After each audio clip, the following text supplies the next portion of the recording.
doubter, and like Michael Bolton, you thinking how? Cause your world evolved around her. And ever since the day that you found her, you made her queen of your heart. You made her queen, you crowned her. But now she's got a job offer. Decision making is tougher. You don't wanna be a selfish lover, so you gotta let her go cause you love her.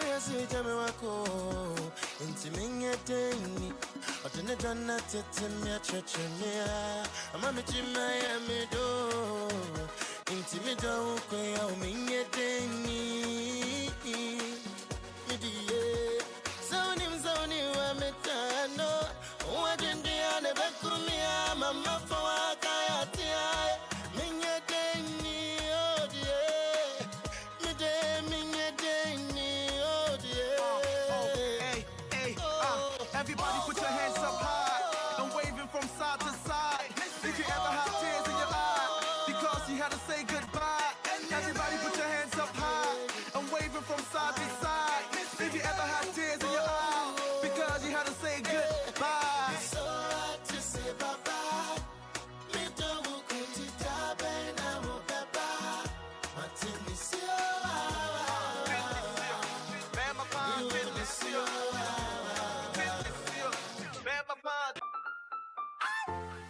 Just all like that. That's what it is.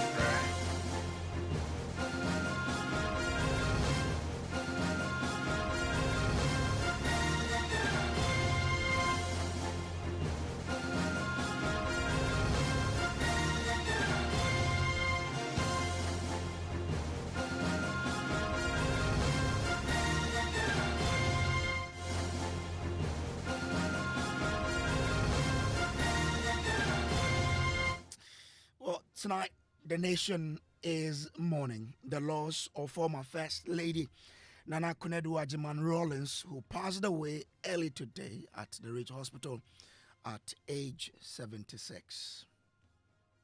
I think it's tragedy in life. It happens when you are not expected. That whatever you are doing, you should prepare. We are all transiting. One day we should all leave. That is a tragic news.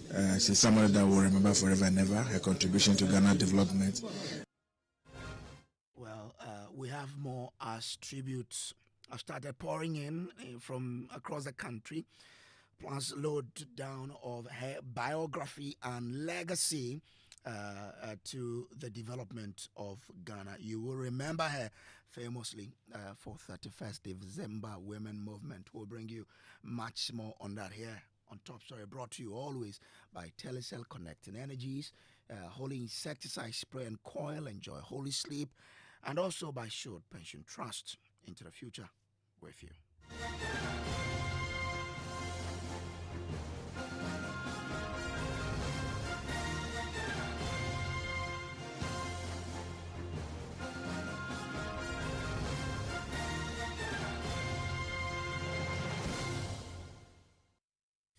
Well, the nation is mourning the loss of former First Lady Nana Konadu Agyeman-Rawlings, who passed away early today at Ridge Hospital.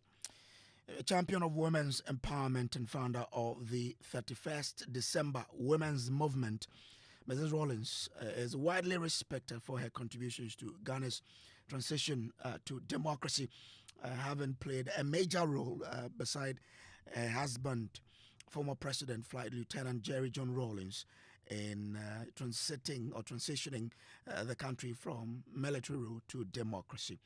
Emotional tributes have already been pouring in from around the country and in Parliament with MPs, where her daughter, Zenato Agyeman-Rawlings, is a colleague. They've been sharing heartfelt eulogies. At a residence at Ridge here in Accra, mourners have been arriving to pay their respects. President Mahama a while ago observed a minute silence for the former First Lady at the swearing in of judges at the Jubilee House. Joynisis Fatau Bayaga is at the residence of the former First Lady and joins us with some details. Fatau, you've been there, you've been monitoring whatever is happening there. Bring us up to speed in terms of what's happening there. There's been so much activity here at the residence of late President John Rawlings. Since afternoon, a lot of people have been keeping here. I've seen so many vehicles that have come here following this tragic development. Members of Parliament, a former Minister of Education and Minister of Communications, Dr. Gada was here himself. He expressed sadly following the demands of the former First Lady.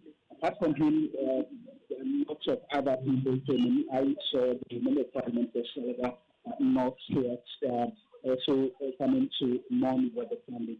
And as I speak with you, a lot of people are still here, including police officers who are manning the gate to ensure that everything goes on well. Apart from that, I'm seeing some other vehicles going into the residence of the late President Agyeman-Rawlings. But a few minutes ago, I went inside the residence itself with many other media persons. And what I saw was that they are setting up the canopies and chairs are also being placed all around to ensure that they welcome the mourners who are currently trooping onto the residence. So also that Bayaga would come back to you so we can have a better line. The line is not giving us that clearer of a sound. So we'll come back to you again so we can really hear from you what's happening there. But let me take you to Parliament now, because earlier in the day when the issue happened, members of Parliament really started then eulogizing Nana Konadu Agyeman-Rawlings, my colleague Kwekwa Santi, who has been there the whole day and really got first-hand information when this whole issue started. Joins me in studio with much more. Kweku, this wouldn't be an easy day for you at all in Parliament. Yeah, I mean, it was there when the news started filtering in around 10:30, 11 a.m. this morning, when certain MPs having already heard that Nana Konadu Agyeman-Rawlings may have passed. In fact, telling me that she had just been rushed to the Ridge Hospital. And the Ridge Hospital and her residence is literally a stone throw. Just a wall divides those two buildings. And so she had been rushed there because she was not feeling very well. And just 10-15 minutes later, the information was that she had passed on. People were very tightly about the situation, trying to get confirmation was almost very difficult, because the thing about the Rawlingses is that despite being very public, they are very private at the same time. So you had to take some time before news started filtering in that confirmation had come in. And then some MPP MPs were already holding a news conference where they were talking about endorsing Dr. Mahmoud Bawumia, and then the news started becoming confirmed. A lot of them, you could see them in very pensive mood, because Nana Konadu Agyeman-Rawlings was such a bridge. She was a towering figure in the NDC, but had very good relations in the NPP because of how the husband had later on become very close to President Akufo-Addo. And she, also breaking away from the NDC and forming her own political party, NDP, also endeared her sort of to certain persons within the new patriotic party. So we've been speaking to some of them who are excited on both sides. They are really taken aback by the news that Nana Konadu Agyeman-Rawlings, they had not heard that she was not well at 76, had gone to the hospital this morning and had not returned. All of them just had one message: Nana Konadu Agyeman-Rawlings was a larger-than-life figure, and ultimately they prayed for her soul to be with her maker. I think it's tragedy in life. It happens when you are not expected. I think we can only wish her soul God's blessings and God's place, peaceful place, so that the soul can rest. And we wish the family to strength to stand in this tragic situation. I mean, nobody expected, because I think we saw this wonderful woman. I think somewhere last week, we saw her around. We saw her in the news. So nobody expected. So it's part of life. We can only pray for her soul. It's something that all of us should be guided. That whatever you are doing, you should prepare. We are all transiting. One day we should all leave. Because there's nothing that one can say. It's very, very tragic. That is a tragic news here. I mean, we've all known Mrs. Konadu Agyeman-Rawlings for, not personally, but we have known her through her public life, obviously with her husband, Jerry Rawlings, for quite some time. she's been in the public space pretty much all her adult life. And through that, we have known her. She's a very strong woman, very world woman. She is not a woman who stays behind. She herself has been in frontline politics, obviously with her husband in the 31st December movement, and in her own right as heading a political party, having gone for our elections and all that. We know her passion for the country. She was a formidable lady. And it is not surprising that she's done all the things that she's done, including mobilizing. When they talk about all these affirmative actions we are talking about, she's one of the sources where you talk about mobilization of women. Sad, it is pathetic. Initially, I didn't believe it because not too long ago, I saw our mother in Kumasi when they did the Santima funeral. I saw her at that particular event. There was no indication or any sign of somebody who was sick and who could give in the ghost at this particular point in time. And so when I first heard the news, I didn't believe it. And I had to make a few calls before it was confirmed that indeed she's giving up the ghost. She's somebody that will remember forever and ever. Her contribution to Ghana development, especially our democracy, is something that will not be lost on us for several years to come. Right from the PNDC days, his involvement in mobilizing the women and the affirmative action, the role that she played in it, getting women close and involved in political activities in this country. Also, those were the MPs speaking there about this particular matter. Fatao Bayaga is joining us again from the residence of the Rawlingses. Fatao, so you're making a point when we had to rejoin you. You said you had gone inside. What was happening? So, Bruce, inside, what they're doing is that they are setting up the place. I've seen canopies, chairs, and other equipment that they've brought here to set up the place to welcome the mourners who are so far trooping into the house. And as I speak with you, a number of vehicles are still making their way inside the residence of the late First Lady. Apart from that, there are a number of security officers who are stationed at the entrance. About 6 police officers are here at the entrance of the house. Apart from that, there are others who are at vantage points leading to this particular place. But Bruce, from afternoon till now, a lot of activities have happened here. I have seen members of parliament, including the member of parliament for Seliga North, coming here to spend time expressing sadness following the demise of the First Lady. She said that she played a Well, Bayagas, so I mean, you were talking about the MP for Salaga coming there. Aside, if you take him aside, which other political figure have you seen there? So much activity here, and many of the people who came here, clearly the sadness was palpable on their faces. They were, in fact, saddened or stricken by this news of the passing of the longest serving First Lady. All right, we'll try and rectify Bayagas' line so we can bring him again. But I'm still here with Kwekwa Sante, who's been in Parliament the whole of the day.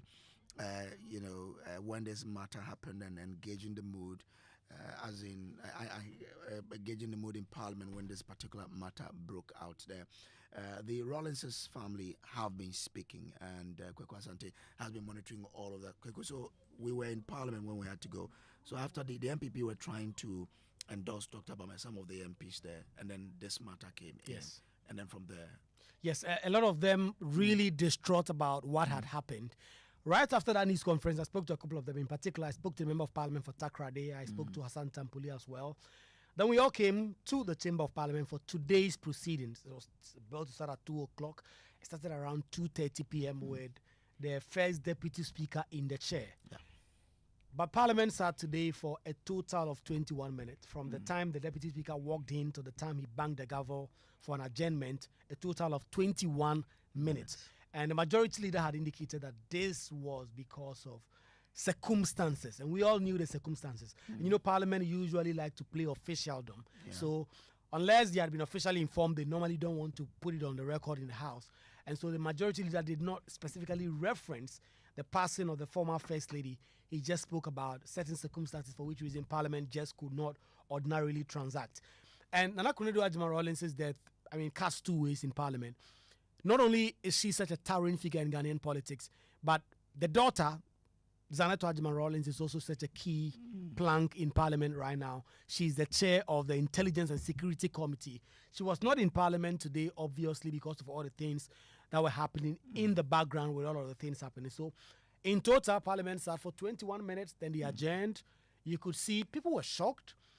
She was 76, but people still felt like she had a lot more time to live. Because when you see him, she doesn't You come see her, across. In fact, her last public appearance, the Asante Hima's funeral, Yeah. she was there in all splendor. In fact, I've also just seen video that she actually attended another wedding recently with President Kufuor, where she was really hale and hearty, only to be told that this morning she had been taking it very ill and then she had passed on. So people were very surprised. You could see members of Parliament talking among each other from across the aisle, even when the Speaker had adjourned the House, for some time before they all filed out and left.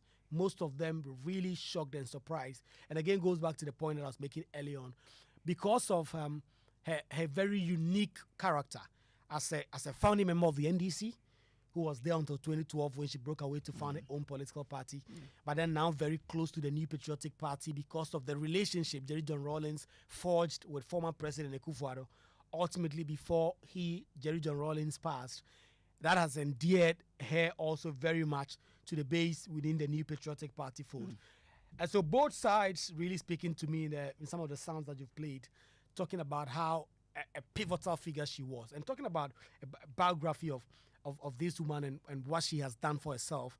The 31st December movement, such a very, very distinct part of Ghana's political history. And when the husband, Jerry John Rawlings, first seized power in 1979, she was there. And then relinquished power to Liman, and then came back to take it again in 1981, 31st December. And that is how come 31st December came about. It was such a big movement, so they decided to form a movement with it. They built schools. They built health facilities across the country. It was a mobilizing and galvanizing force for development when it came to women in Ghanaian society. We'll delve more into the biography of Nana Konadu Agyeman-Rawlings, but you've had the family speak. What have they been saying? So the family say that this is a very important part. They have gone to the president to inform the president officially that the former First Lady Nana Konadu Agyeman-Rawlings has passed. They are calling for privacy, obviously, because they don't want circulations of rumors here and there, but that any other arrangements that ultimately come up, they will let the Ghanaian people know. And so here's a family rep addressing a news conference just a while ago at the family residence near Ridge. Unfortunately, she passed. His Excellency the President was subsequently informed accordingly, and Utufo Osetu the Segura Santini was also informed. His Excellency the President has caused an official statement to be made confirming Nana Konadu's death. At this stage, the family is obviously in mourning and will crave your indulgence to give us some privacy. All further notices will be relayed by the government. Well, so that's a leading member of the Rawlings family asking for some privacy there. Let me now bring in the Deputy Director of Elections and IT of the National Democratic Congress, the party that many regard her as a co-founder with her husband. Tanko Rashid Computer is joining us on the phone lines now. Tanko, I'm grateful to you for joining. what state? I'm sure we're all in a mood that all of us are sad, really. But what was that first reaction when you heard this news early morning? Tanko, do I have you? Okay. I do not have Tanko there. Tanko, do I have you? We receive it with the. Oh, Tanko. Okay. Sorry. Hello, Tanko. Hello, okay. I missed a lot of things you said. So kindly restart for me. Can you hear me now? I can hear you now clearly.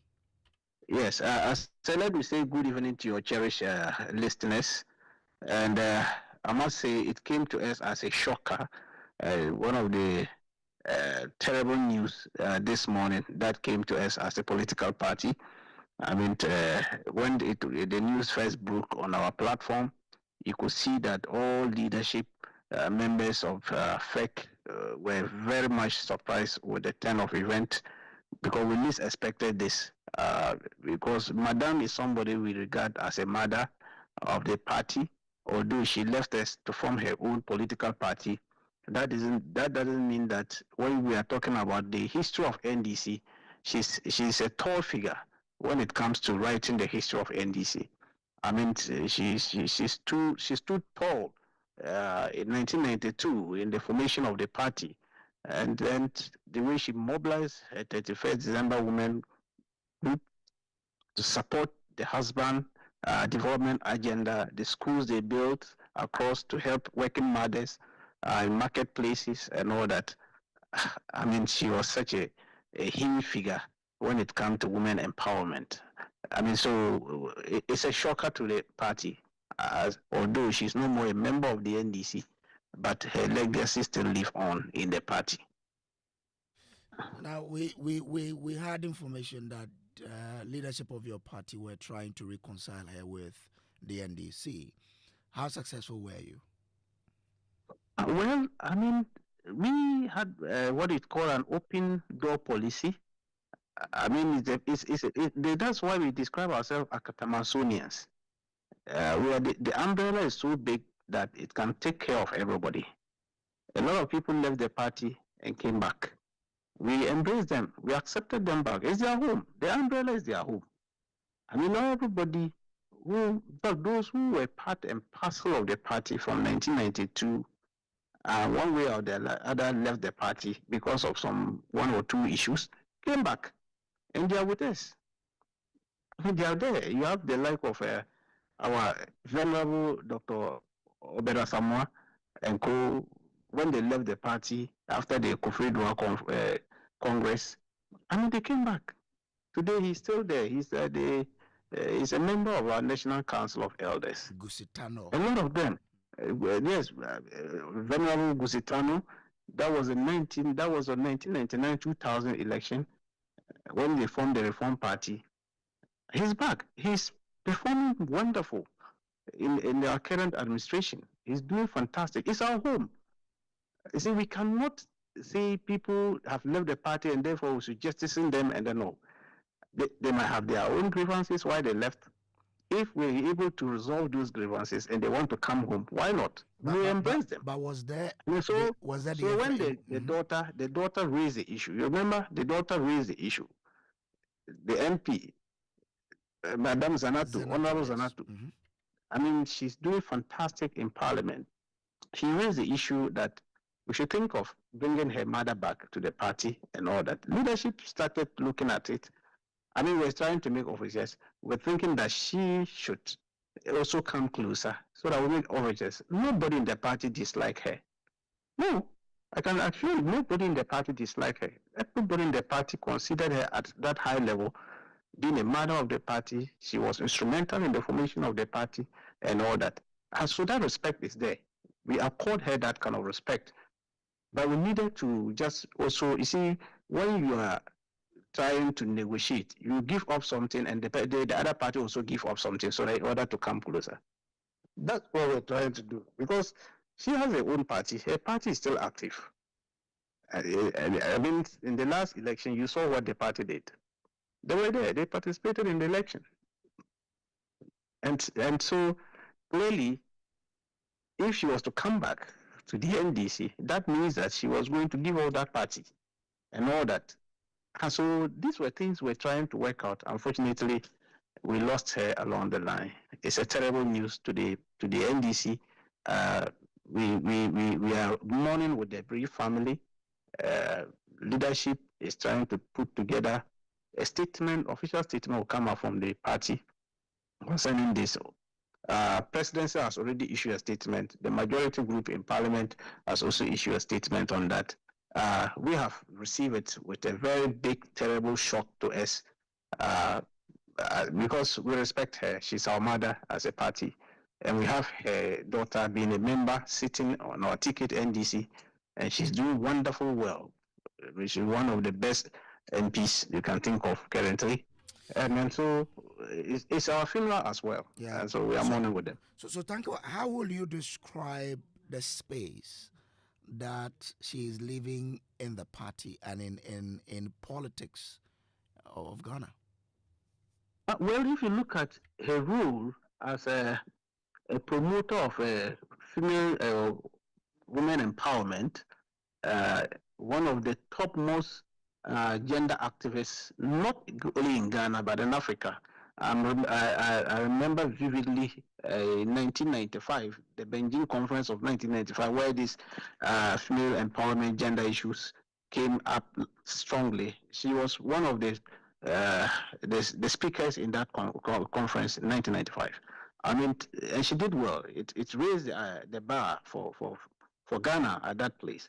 And then she did a lot for that. I mean, that one, when you are talking of gender activism in Ghana, if you pencil her as number one, she will come number two.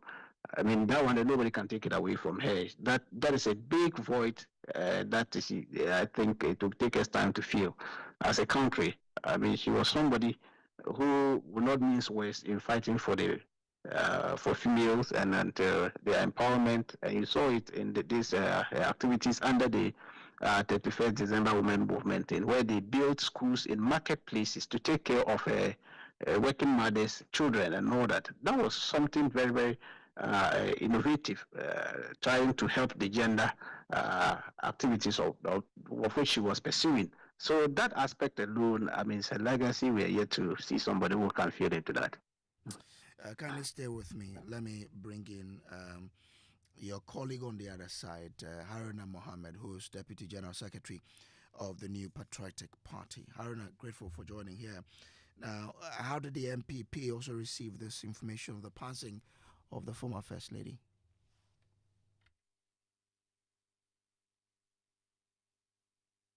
Haruna, kindly unmute so we can hear what you're telling us. Thank you very much. I'll first say good evening to your cherished listeners and thank you for Rashid. We in the MPP are in a state of disbelief.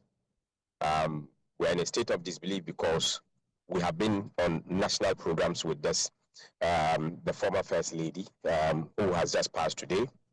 The very recent was the Asante Hima and another wedding that was attended, which we had very good interactions with her, and nothing showed that she's going to leave us so soon.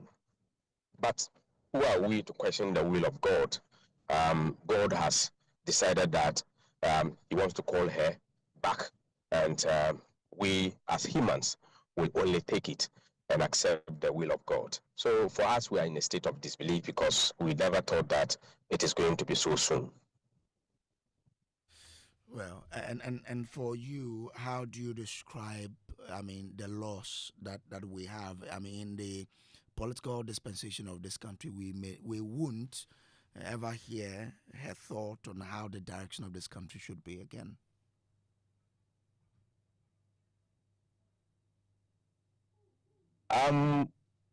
For our side, we think that we have lost a big Iroko tree in Ghana.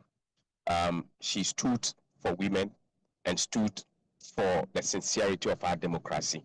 She has shown the way in the political dispensation during her days. Not the usual politics, but the developmental-oriented politics. Building of schools, building of hospitals, putting women groups together, educational facilities, women were much more given the right to politics. Women were being mentored to do political activities and encouraged to also participate in decision making. She's one person who has stood with the president, that is the husband, and she had brought a lot on the table in the discharge of President Rawlings' mandate as the President of the Republic of Ghana. Her contribution to Ghanaian politics, her discussion in terms of how we should tailor interventions, how she has been able to combine the role as a First Lady and raise all her children who are very responsible and occupy a responsible position in Ghana today. And even at her age, the way in manner she carried herself with humility, perseverance, and all that. These are things that we in the MPP can remember the former First Lady for. And truly, we have lost an Iroko tree has been taken off. And we only pray that we can get a replacement. But she has done her part very greatly for Mother Ghana. And I wish that she would have lived longer to contribute her quota, for her to be cited in many of our political activities. And she will never be forgotten, because we cannot write the history of Ghana in terms of politicking, in terms of the presidency in the Fourth Republic, or even before that we would not remember the name of Nana Konadu Agyeman-Rawlings. What lesson must young people, especially young girls, take from the life of this illustrious daughter of the land? A lot of things that we have to take home. If you have lived up to his era or her era in terms of the politics that we used to do, the focus of every woman in decision making must be what result or what impact are you going to make. If you are a woman to a politician such as a president, what would we learn from her is that you must be focused on doing something different from what the president is doing to complement the effort of the sitting president or the politician that you are married to. Every woman in this country should learn that particular trait from her. She nurtured and brought to birth the 31st December movement on her own. You could see that infrastructure were being built in a day. They are building, they are plastering, they are painting, this was something that was very monumental and can be remembered of. So women has a role to play, and we can learn a lot, and many women should learn from what Nana Konadu Agyeman-Rawlings has been able to do. Much as you find yourself in politics, you must also make sure that your back is being nurtured. Today, you can count many other people, including Madame Zanato, who have benefited so much and is today occupying a high position in Ghana, where they are contributing their quota. It's very surprising for you to see some politicians in Ghana, they serve to that particular stage, and you turn your back to look at how they have been able to raise their children, and you cannot point directly to some of those particular impacts that we expect. Your occupancy of such positions should not derail the efforts of your growth and also the growth of the families that you are going to raise. You must be able to put all together and be able to have a perfect plan to be able to execute, so that you'll be able to nurture the society, you'll be able to contribute to the development of the nation. And that is very key and paramount in development drive. Aaron, I'm grateful to you for joining us here. Tanko Rashid, Computer Soda. Tanko, before I let you go, what will be your last words that you leave with the listeners in terms of the memory that you will be keeping with you for the former First Lady?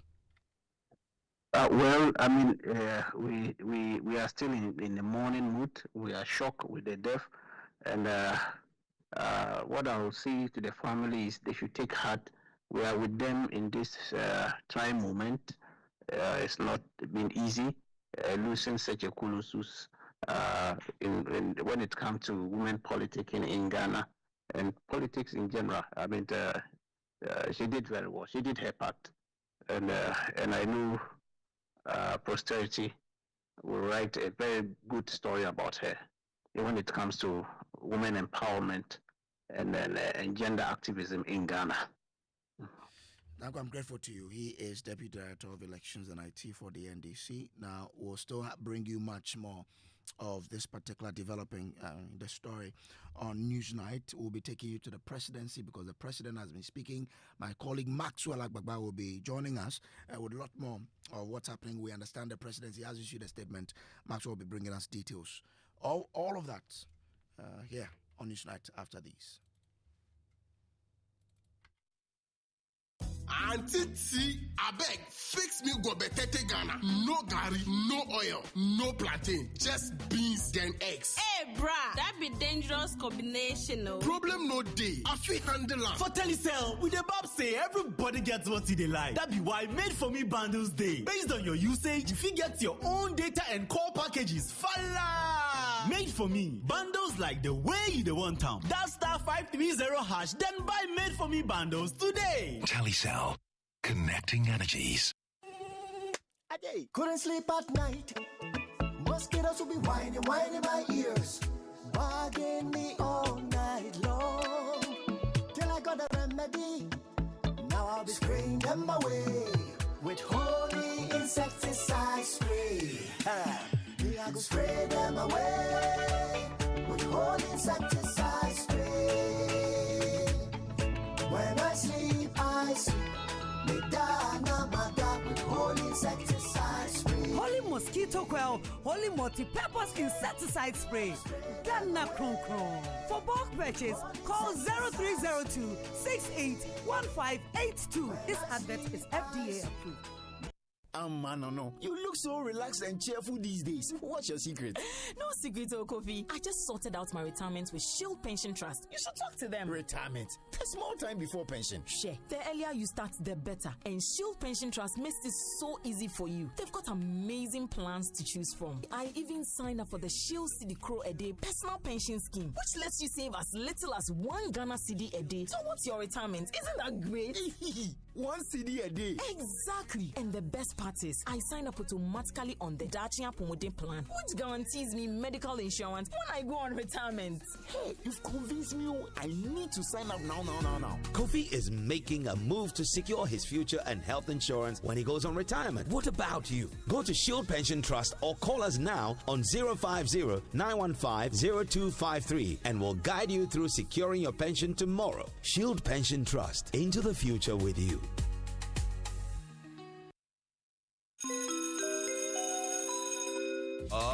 Announcing Ghana's first unlimited photocopier leasing. Yes, from just 983 Ghana cedis, you can lease a multifunctional photocopier and print unlimited. Yes, unlimited and free paper every month. Guess what? That's not all. Toners, repairs, and maintenance all are free. And oh, I'm not kidding at all. And we cover the whole country. Yes, the whole country. What are you waiting for? Just visit us at www.valexlease.com or call 0244 644048. I repeat, or call 0244 644048. Remember, terms and conditions apply. Valix Lease, affordable document management solutions.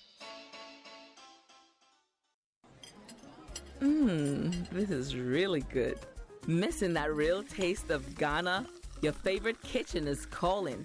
Living Room Restaurant, famous for mouth-watering authentic Ghanaian dishes, has a brand new home. We've moved. Find your favorite food now at our bigger, better spot on the Trinity Avenue, Baalishi, East Legon. It's the same incredible flavors, same warm Ghanaian hospitality, just a fresh new location, and now with live band on weekends. You could also book our lovely spaces for your private event at the same venue and enjoy the same great service. Visit us today at Trinity Avenue, Baalishi, East Legon. Living room, simply delicious. All right, welcome back from the break. Let's continue with the sad news that has got into all of us here in Ghana. And my colleague Pearl Akanya of Pearl Ofori is joining us here. Pearl. Why are you smiling? Nothing, I'm just... well, So you have a lot more on this this story, this very, very sad story. Well, of course, you started the conversation on Top Story. The country, of course, is still mourning the passing of Nana Konadu, Agyeman-Rawlings. Earlier, we heard from you spoke to the NPP and the NDC. Well, earlier at the presidency, President John Dramani Mahama observed a minute of silence for the late former First Lady. Presidential Affairs correspondent Maxwell Agbagba was there, and he joins us via Zoom right now. Maxwell, thank you for joining us on Newsnight. I'm pretty sure that a lot of people have been trooping to the Jubilee House today. Briefly describe for us what the general mood has been there since this news broke.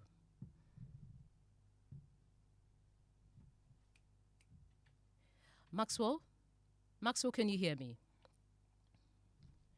Maxwell Agbagba, we'll try and reach Maxwell Agbagba, yes. But earlier, some more people have been eulogizing, the former First Lady. So let's listen to Professor Bafo Agyeman-Rawlings. He is the Executive Director for the Kufo Foundation and also a governance expert. He's been eulogizing the former First Lady, Nana Konadu Agyeman-Rawlings. Listen to him. Normally, First Lady is a victim for all kinds of reasons. Maybe some husbands don't want their wives to be at the forefront of politics.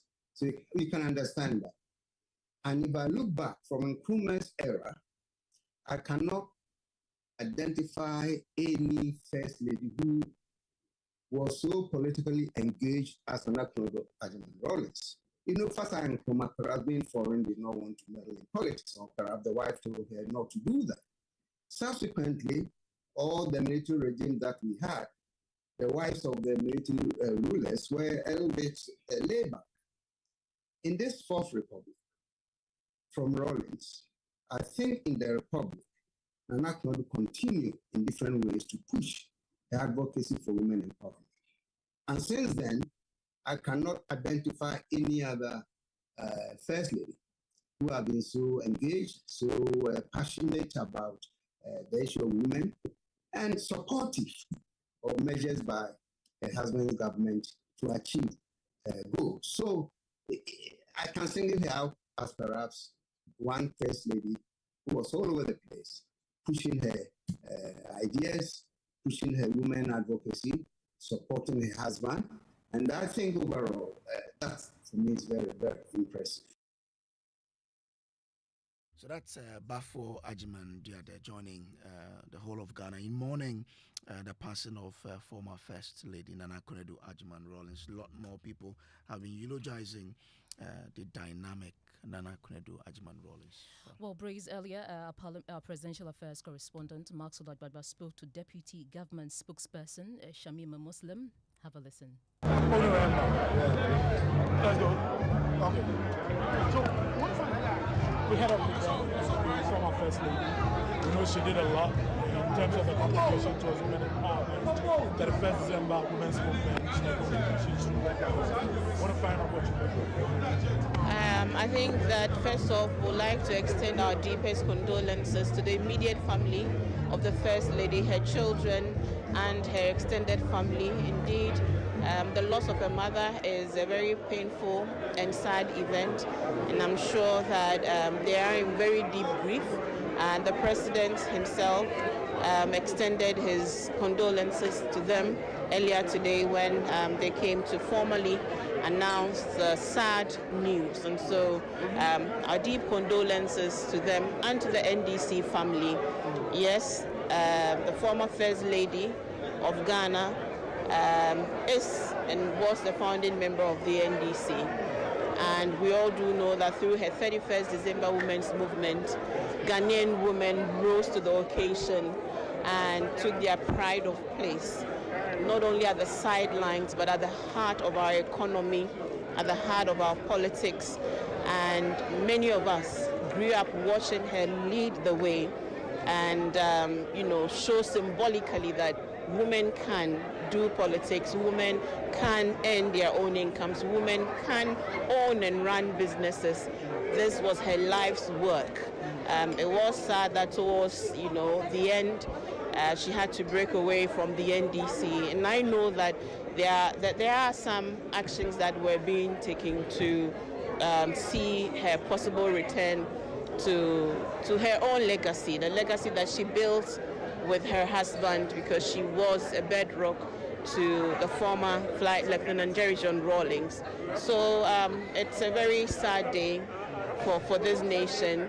But like I said earlier, her legacy will live on, because we can't talk about anything of women empowerment in Ghana without mentioning Nana Konadu Agyeman-Rawlings. For that, she will rest peacefully knowing that she has left real major footprints in the sands of time. For young women who are in politics, what lessons can they draw from her life in the time ahead? Courage and boldness and resilience.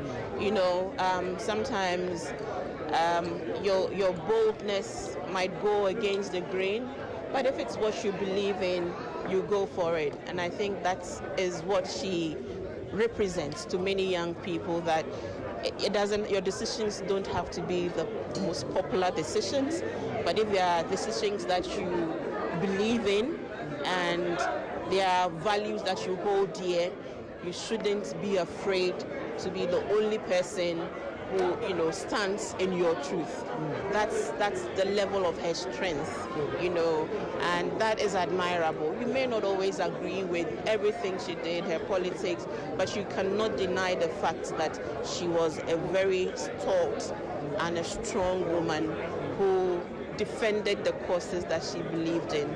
And for every young woman, that is what we need now in this patriarchal society, for young women to be bold, as we know from her own refrain during her campaign, to be bold and to have the courage to take the step to participate. I grew up watching her, and I fell in love with scarves because of her, and I always told her that she was the reason why I love to scarf my hair. And she was like, but she didn't used to wear veil. I said I only added the veil later on. But that is the kind of inspiration she was. She loved her country, no doubt. She loved our culture, no doubt. She was the best Ghanaian representation of our African fabrics. You wouldn't see her anywhere on any occasion without her African print, beautifully sewn cover and slit. Those were her signature attires, and I think it inspired a whole generation of women to love the African print. Thanks so much. Thank you. Yes. And she didn't tell me. All right, so that's Maxwell Agbagba with Deputy Government Spokesperson Shamima Muslim there. Yeah. Well, we have Maxwell. Yeah, Maxwell Agbagba joining us via Zoom. Maxwell, we all know that this of course has been a somber mood at the Jubilee House, where earlier the president observed a minute of silence for the late former First Lady Nana Konadu Agyeman-Rawlings. What's the latest from the Jubilee House? Well, it's still somber. The swearing-in ceremony for the justices of the High Court, new justices for the High Court, just ended, and we have been interacting with family members of the justices who were just sworn in, and many of them have been eulogizing the former First Lady. A lot of them talk about her work with the 31st December Women's Movement, which she founded in 1982, mobilized Ghanaian women from grassroots levels and then empowered them in generating activities like cassava processing, batik making, soap production, health and family planning, advocacy, and many others. They say that was an inspiration to many Ghanaian women and girls, and encourage them, very strong positions and be strong in the political landscape. And they say that this is going to be a big loss. It's actually a big loss for the country. But during the swearing-in ceremony for the justices of the High Court, we observed that a lot of the government officials who were present were in black, of course, because earlier in the day, the children of the former First Lady, I'm talking about Agyeman-Rawlings, and then Dr. Agyeman-Rawlings, who's the Member of Parliament for constituency. Max? Who is they were here to formally inform President Mahama of the passing of the former First Lady. So a lot of the government officials who were present during the swearing-in ceremony were in black. I saw Presidential Advisor Josba Mukhtar, she was in black. Presidential Advisor Dr. Valerie Sawyer, she was also in black. Many of the officials, government officials, were in black. And for the families who've been speaking to here, it's all praise for the former First Lady. Maxwell, we understand the presidency has issued a statement.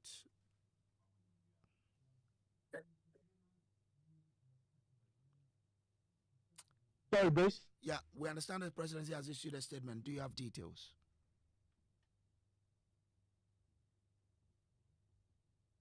Okay. We'll try and connect with Maxwell again, but let's take you to Kumasi as well, because that is... Maxwell, do we have you? Is the line better now? Yeah, can you hear me now? I can hear you now. We wanted to get details of this statement we hear the presidency has issued in the last few minutes. But the statement that we got was shortly after the visit. It was a short statement detailing that the presidency had received the news about the passing of the former First Lady, and it indicated that she passed on after a short illness. That was this morning, and that was the statement, and that was the news that was communicated, by the presidency, signed by the government spokesperson, Felix Kwachi Ofosu. It was a short statement, and later the day during the swearing-in ceremony for the justices of the High Court, we had President Mahama also asking persons present to observe a 1 minute silence, in honor of the former First Lady. So really, when you come here to the presidency, yes, it's a somber atmosphere. A lot of the people, workers here have been eulogizing, the former First Lady and her contributions to the National Democratic Congress. And of course, you had the deputy government spokesperson, Shamima Muslim. Well, I interacted with her talking about the former First Lady's signature headscarf. It's one thing that a lot of people cannot stop talking about. Those who've been interacting with here, they talked about her unique fashion sense, which put Ghana on a different pedestal, especially how she usually would wear local fabrics, local wax, batik tie, and all of that with style. And always you'd find her dressed in her African, fabrics. They say that really marketed Ghana very well. They give her credits for popularizing, the kente headscarf and all of that. And many of the people we've been speaking to here say that it's something that they would definitely, miss about her. Yeah. But Maxwell, for you personally, what's your fondest memory of Nana Agyeman-Rawlings? Well, for me, she came across to me as a very strong woman, very courageous.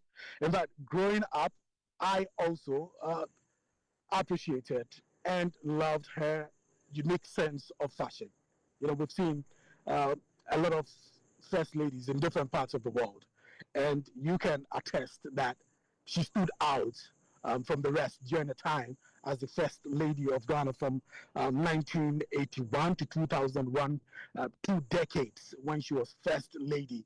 Her dressing was simply unique, and that really, stood out, especially when we have visits from other presidents who, when they come to the country, when they come to Ghana, and our first lady Because I remember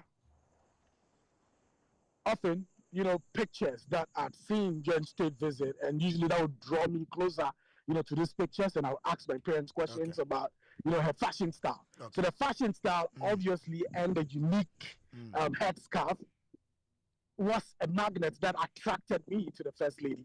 But growing up, and in my formative years also, one thing that stood out for me was her grit and tenacity and how courageous she stood even in times of difficulty. You remember in 2011 when she lost the flag bearership bid of the NDC, broke away from the NDC, formed their own political party, the National Democratic Party.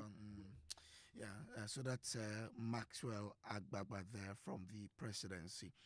But let's take you back into time. There was someone who was very close to the Rawlingses, who served as a spokesperson to the Rawlings family. He is currently our ambassador to the United States of America. His Excellency Victor Smith. He joins us via Zoom from the U.S. His Excellency, I'm grateful to you for joining us. How did you hear the news of the passing of your former boss?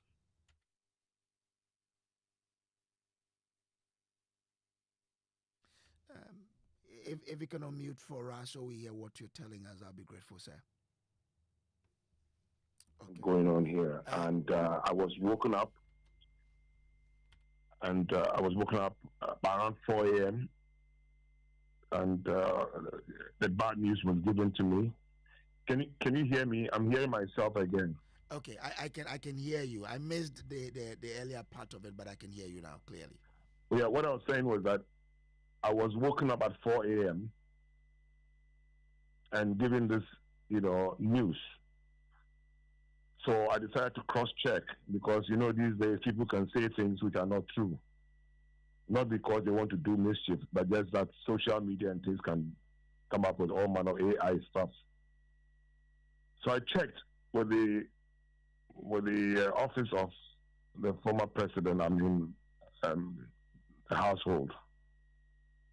And I was told that it was not true. That was the first reaction. But then I could tell from the voice of the person giving the information that he was trying to sort of keep it under wraps. But then not too long after that, the confirmation came. I wouldn't say I was traumatized, but I was hurt. Because I've been planning with Zaneto to go and make some peace with Madame because we had some issues in the past, and it didn't happen. So I was really sad. I was saddened by the passing. Ambassador Smith, Pearl here, just want to find out from you, how close were you to her? I cut my teeth in Ghana's politics with Mrs. Rawlings. She was like my mentor.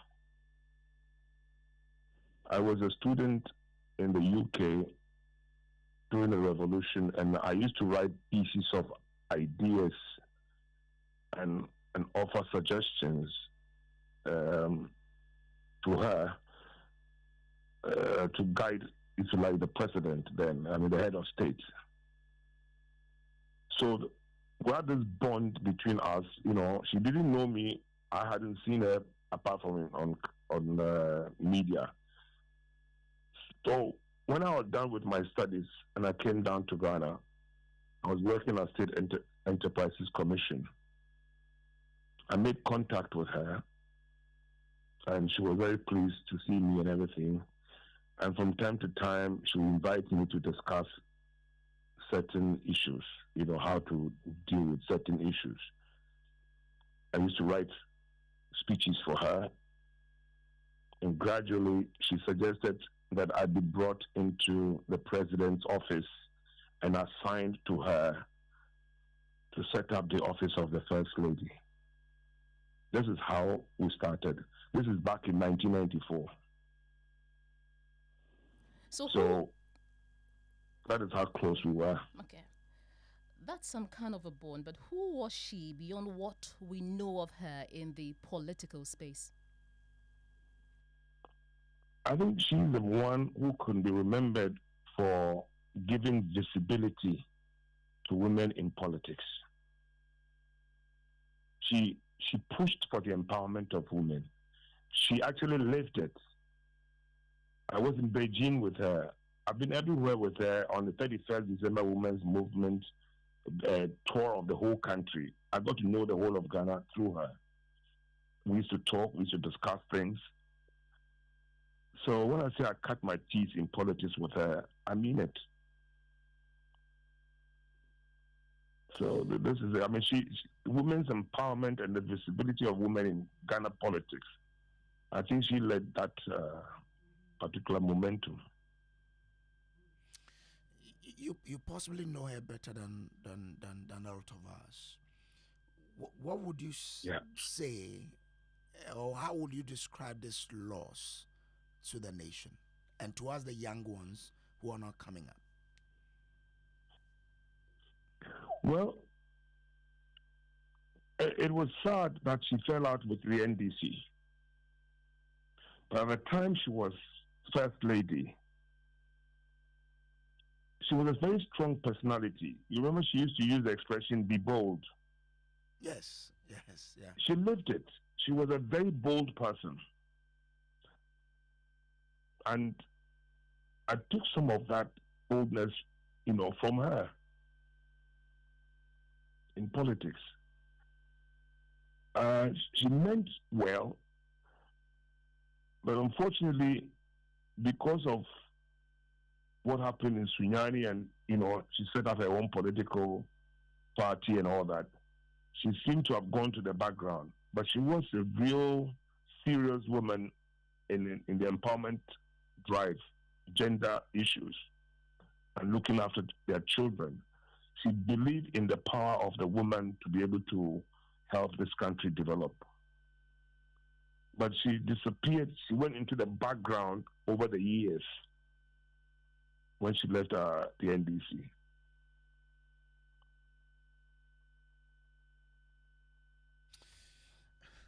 I mean, are you there? Yeah, I'm here. Okay. So, because of the way you knew her, how would you describe her role in Ghana's transition from military rule to democratic rule? Well, she supported her husband. I mean, this was before I came in. When I got in, they were already coming to democratic rule, constitutional government. That was in 1994. But she really stood behind her husband, and I think she helped guide the shaping of certain policies and certain direction of the government at the time. She had ideas, no doubt about it. Well, I mean, let me take you back to your earlier statement of your indication to meet Madame, as you put it, to reconcile. What was the stumbling blocks that couldn't let this happen? I don't know whether there were any, because I never actually did it. I had a discussion with Zanetto. In a way, we had fallen out with each other completely after the former president decided I wasn't to work with them anymore. But not too long ago, quite recently, Zanetto and I met to try and resolve that problem. And she said to me, you need to make up with Mommy. And I agreed with her. But I guess the modus operandi, what never took me to her.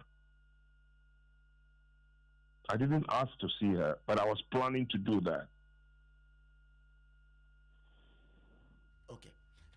So I mean, because you wanted to reconcile because you fell out, right? For how long has it been? And within that time, did you make the effort to even call her or speak to her or any? I didn't call her. This is back in 2008. how many years now?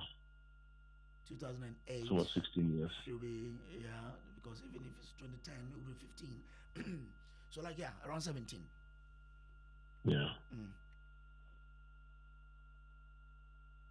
We never made up, but I met her in a few places and I said hello to her. And I was looking for an opportunity to make up and then for us to talk about the past and where we had come from. But God knows best, so I don't know why it didn't happen. Looking back, do you regret what brought about the split? Not at all. There was a misunderstanding. But getting all the parties to sit down to examine what brought the impasse, that was where it never happened.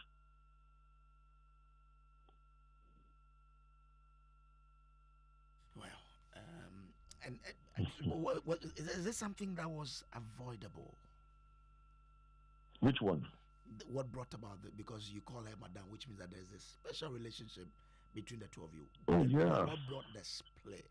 Is this something that was avoidable? Well, the split was from the old man's side. I mean, when the former president said he didn't want to have me in the household anymore, that was the end of that brought a split.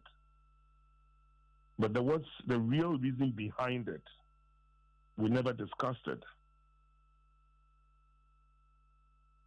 Okay. Do you mind discussing that real reason? I'm sure one day I will. One day I will. It wasn't anything bad. It was just misunderstanding. It was all political.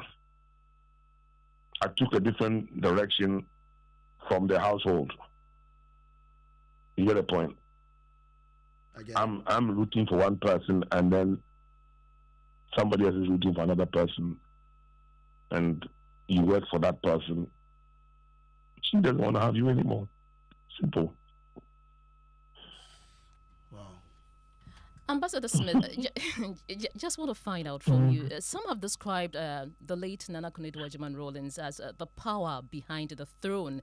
Would you agree with that, or how do you describe her influence on governance and the direction of the PNDC and later the NDC?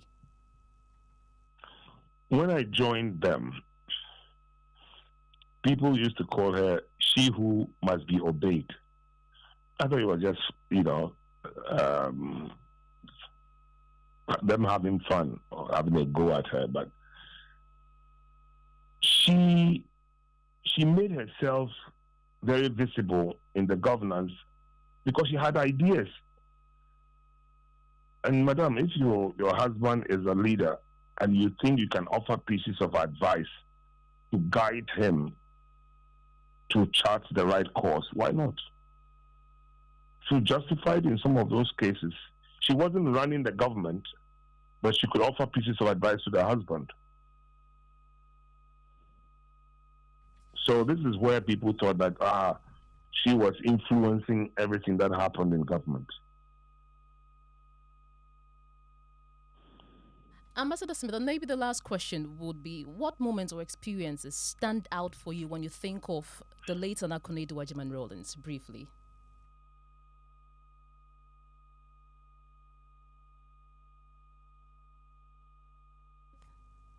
Ambassador Smith, can you hear me? We seem to have lost him. Yeah. We'll try and see if we can raise him so that you ask your last question. But let's take you back into those days again, in the early 90s to 2000s, when the NDC was in power and Nana Konadu Agyeman-Rawlings was the first lady. One organization, or CSO, Institute of Democratic Governance, IDEC, was quite, very vibrant during those days, helping to direct the governance of this particular country. And one man, Dr. Kwesi Jonah, was very, very frequent during those days. Let's bring him in now and pick his thoughts on this. Dr. Jonah, good evening to you and thanks for joining us. Good evening. Good evening. Doc, what's your fondest memory of the First Lady during the time she and her husband were in power? Hello? Doctor, we are with you. Yes, I remember Nana Konadu Agyeman-Rawlings as probably the most politically active First Lady in Ghana's post-colonial history. I try to go back in history, reading about Kwame Nkrumah, the First Lady at that time, and subsequent First Lady. Believe you me, I have never seen any First Lady who was so politically active. So, if I were to describe her, I would say she was the most politically active First Lady in Ghana's history. How would you describe her contribution to the development of the democracy we are seeing today? Okay. Nana Konadu's contribution to Ghana's democracy is immense.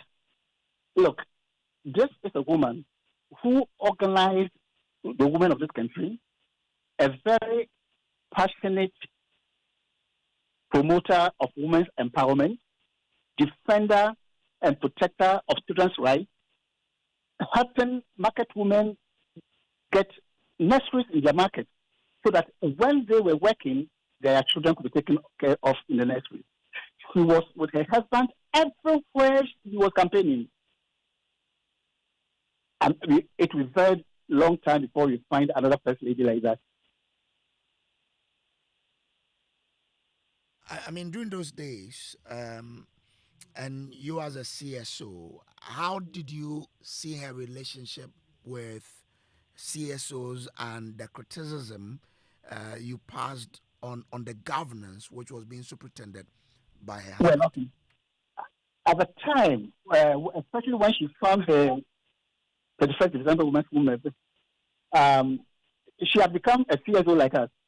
But in all sincerity, we looked upon her CSO, the first movement differently. Most CSOs in this country like to cherish their independence of government. But this was a CSO, a very huge CSO, which was very much like an NDC-connected CSO. So she was doing very good work for women, very good work for children, mobilizing the women of this country, but the relationship at that time was very different. Then, when she founded her political party, the National Democratic Party, she became part of the community of small or minority parties. My organization, the Institute for Democratic Governance, had a program with small parties, and that is where the relationship, was very well developed. You talk about the help she offered women, and I'm just wondering, what lessons can upcoming women in politics learn from Nana Konadu Agyeman-Rawlings' courage? If anybody wants an example of a politician who promoted and defended women's empowerment, Nana Konadu is a model. Nana Konadu is a model. And so young, aspiring women politicians should look at Nana Konadu as a model to follow. This was a woman who was very close to the president of the. She was able to channel state power into promoting the rights of women, and then helping women who are working in the market to provide some care for their children by building day nurseries and so on and so forth in all the markets. Okay. Her attempt to become the president of this country, do you think, looking back, maybe we lost the opportunity of having her as the first female president and probably a gem at that seat? Yeah, personally, I think her attempt to establish her own political party was some kind of mistake. I think that if Nana Konadu had stayed in the NDC, she would have contributed even more towards the development of that party. And I think the best option would have been to stay within the ranks of the NDC and help the party grow. And how do you think the country should honor her contributions to national development? The country should remember Nana Konadu, as I have said, as that very politically active first lady who championed the development of the country, promoting the rights and empowerment of women, promoting and protecting children's rights, and also very actively helping her husband to develop this country. I mean, if you want to understand the expression, behind every successful man, there's a woman. Nana Konadu is the one to look at. Dr. Jonah, I'm grateful to you for joining us, and the people of this Cove says I should Thank say you hi so to much. you. I should say hi to you. So that's Dr. Kwesi Jonah there, Senior Fellow at the Institute of Democratic Governance, IDEC. Let me bring in someone who has been fighting for women empowerment, especially in politics. Dr. Angela Dramana Abuaji is Executive Director of the AC Foundation. Doc, grateful to you for joining us here. You are doing a job that probably people can describe as having, been started by the former First Lady. How does her person come to you? Well, thank you very much for asking me to comment on this. The first thing is to say condolences to the family. It's very difficult when you lose a mother, and a mother of that kind of stature. Just a bit of a correction. My forte is not in women in politics. It is more in women when it comes to violence and human rights. Yes. Yeah. But of course, I have forayed into all of those things, so I can speak to it. It's been difficult hearing that she passed today, because hate her or like her, you can't ignore her. She is an icon in her own right. She charted her own path. I believe we can easily describe her as a stateswoman. She has been surprising in her success as a mother and as a wife who stood beside, not behind, beside her husband in the governance of this country. So I believe that no matter how you look at her, and of course, history knows there are some controversial aspects of her life, but you can't ignore her. She did a lot of good for this country, organizing women at the grassroots level, especially. And I think that a lot of the women who had been impacted by her life at that level would love to speak to what Nana Konadu meant to them at that level. But also, I just want to add that one thing I remember of her is that she had a moral tool on the Rawlings appointees, especially those of the revolutionary era, okay, which was very interesting. And I can say this because my own husband was a district secretary PNDC before he became DC and much later an MP. And one of the things that the men in the regime could not do was to disrespect their wives. You did that at your own peril, because a 31st December woman hearing that you're doing something like this, if it was reported to Nana Konadu, you were not going to take things lying down. So that is something that I would want to really say that she did well. That kind of a moral tool in terms of how men treated their wives, no matter how politically, let's say, exposed or what kind of political status they had. Yes. And possibly one thing that we can't lose sight of is how she was also able to raise her children. You can see a connection between her and the children, despite that the tight schedule that she had as a first lady. Yes, and you can see from her children that she did a great job, okay, especially if you look at the circumstances within which she raised her child. I mean, there were dangerous moments for her, okay, and I know that there are times when as the wife of a military officer, especially in those days when the coup had happened. She herself had to seek refuge, take her children with her, and make sure they're safe and all of that. And protecting them and protecting their minds, especially from attacks of all kinds. I think she did an amazing job as a mother, and we can't forget her for that. I mean, when you mention, I'm just imagining how she would have carried them in the car when there's a coup somewhere. Exactly. And taking them somewhere. There should have been something we would have had on camera, Madam Jamna, on the back of that, do you believe Ghana fully appreciated the kind of leader she was while she was alive? Well, if we remember what she's done, we should appreciate her. It's true. I was listening to the ambassador, when you were speaking to him, and said how she fell into the background after she left the NDC. I mean, at a point, people grow, sort of fade off a little, even though she was still visible in different spaces. But the thing is for a nation to remember what its sons and daughters have done in the past. That's how you're able to honor them. There's no perfect person. I haven't seen a perfect leader. But as a woman and a wife who stood by her husband, I don't think Africa has seen one like that. I mean, we have heard of strong first ladies, yes, who have been in the trenches with their husbands. But if you look at the extent of her organizing, she mobilized a movement, even if it was state-backed. It needed a lot of organizing skills to be able to do what she did. And the fact that she pulled a lot of, crowds behind her when she was moving, and the kinds of little factories and small-scale industries that came out of that movement, we can't forget that.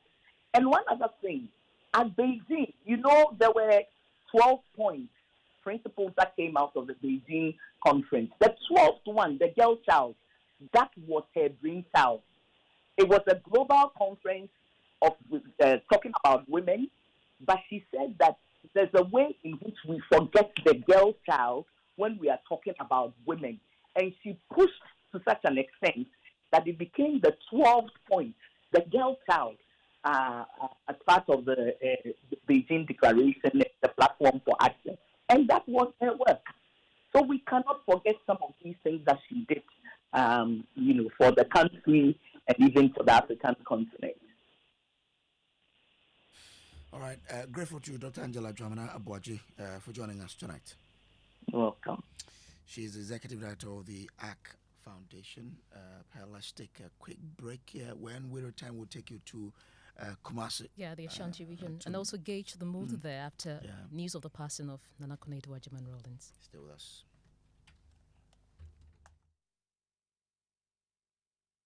The other day, I visited Kweku at his spunky new office to congratulate him on opening his business. And man, was I impressed. The business is just moving quick. The sales, customers, everything is just working seamlessly. The secret? He said, it's MTN Business Broadband. In this fast-paced environment, we need fast and reliable internet to support all business types. No laggy online meetings, great download and upload speeds, impeccable business management systems, all inclusive. I mean, you can have it all. Shout! I signed on immediately. To enable your business stay ahead and stay connected, make sure you're signed on to the best internet made just for businesses. MTN Business Broadband. Sign up today on broadband.mtn.com.gh and manage your account on my MTN app. Call 0244 308 111 for more information. MTN.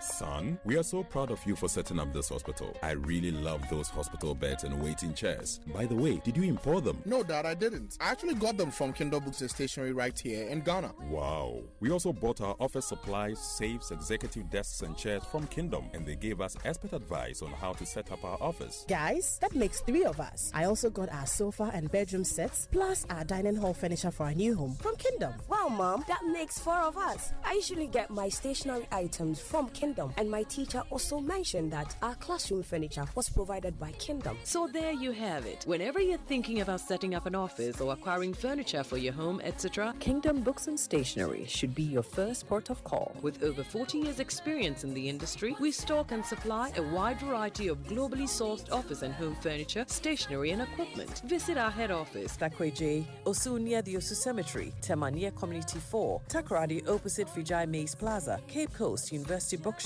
Spintex Road near Absa Bank, Atomic Centerpoint Mall, Winneba University Campus, KNUST, the University Bookshop, and Santasi in Kumasi. You can also visit our shop online, www.kingdomstoreonline.com. Hurry while stock lasts. For further inquiries, contact us on 050-162-0810 or 0302-764-101. Email info@kingdomgh.com. Kingdom Books and Stationery Limited, where quality and affordability is assured. Terms and conditions apply. At Star Oil, we believe fuel is not just a commodity, it is a lifeline. Every cedi saved at the pump is a cedi that helps a mother send her child to school, a farmer transports food to the market, or a young entrepreneur deliver their first order. Our mission is to make fuel more accessible by offering consistently competitive prices, helping ease the financial burden on Ghanaian households. In a country where transportation costs can consume nearly a third of household income, this is not just business. It's a social responsibility. Star Oil, still quality and affordable fuels for all.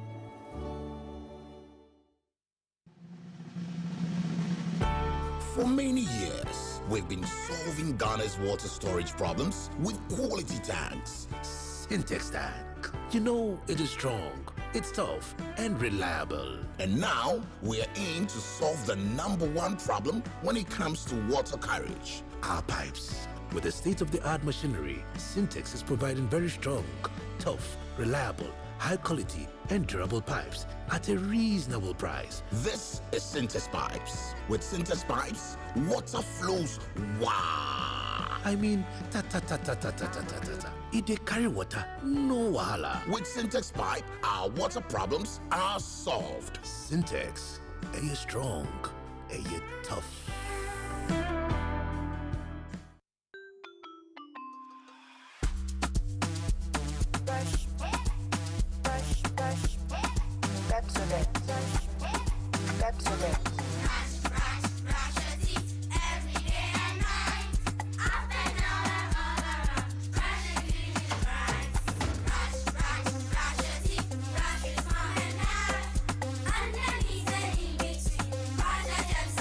Brushing gets more fun with your kids with the new Pepsodent Kids toothpaste. Give your smiles protection that lasts. Grab yours today from a store near you. This advert is FDA approved.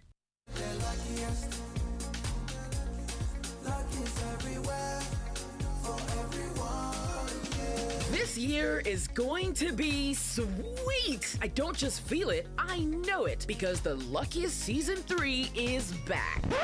And I'm about to show you how to grab your golden ticket. Just dial *712# and follow the prompts to purchase your ticket. Or go to theluckiestafrica.com, hit community tickets, and pick your lucky number. Or let the system do its magic. Choose how much you want to spend from 1 to 5,000 Ghana cedis. You can even buy a ticket for someone else. Be someone's hero. Payment? Easy. Mobile money in Ghana or card if you're international. One ticket can turn one CD into 500 times more. That's maths we love. Or your community could win 10 times more. So let's get lucky together because luck is everywhere.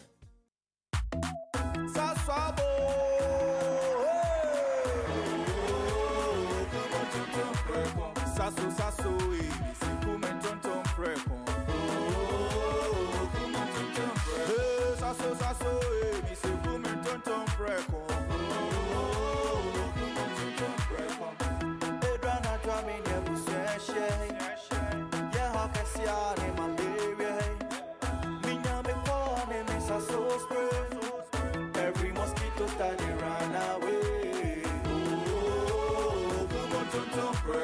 Sasso,